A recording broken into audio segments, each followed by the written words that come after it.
বিশালাকায় গড়ন, ভারী চোয়াল আর হিংস্র চেহারা, তবুও ডাইনোসরের প্রতি মানুষের আগ্রহের যেন কমতি নেই। লক্ষ কোটি বছর আগে কোনো এক প্রাণী যে পৃথিবীর বুকে স্বমহিমায় দাপিয়ে বেরিয়েছে তা ভাবলেই জনমনে শিহরণ জাগে। এবার সেই দুষ্প্রাপ্য প্রাণীর কঙ্কাল নিলামে তোলা হলো লন্ডনে। বাংলাদেশি মুদ্রায় ১৮৭ কোটি ৭৩ লাখ ৬০ হাজার টাকায় বিক্রি হয়েছে জুরাসিক যুগের ৩টি ডাইনোসরের কঙ্কাল।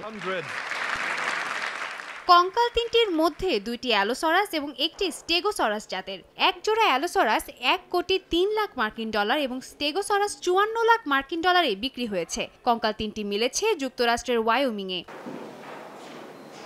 নিলামের আগে ডাইনোসরের কঙ্কাল তিনটি রাখা হয় ক্রিস্টিসের লন্ডন শোরুমে। আয়োজকরা জানান, ডাইনোসরের কঙ্কাল নিলামে তোলা একটি বিরল ঘটনা। বিশেষ করে ৩টি কঙ্কাল একই সঙ্গে সাজিয়ে রাখা বেশ জটিল একটি প্রক্রিয়া। তবে চোখের সামনে ডাইনোসরের কঙ্কাল দেখতে পাওয়া মজার একটি অভিজ্ঞতা বলে জানান কর্মচারীরা। এর আগে চলতি বছরের জুলাইয়ে কলোরাডোতে পাওয়া একটি স্টেগোসরাসের কঙ্কাল বিক্রি করা হয় $৪,৪৬,০০,০০০। সাদিয়া তাসনিম, সময় সংবাদ।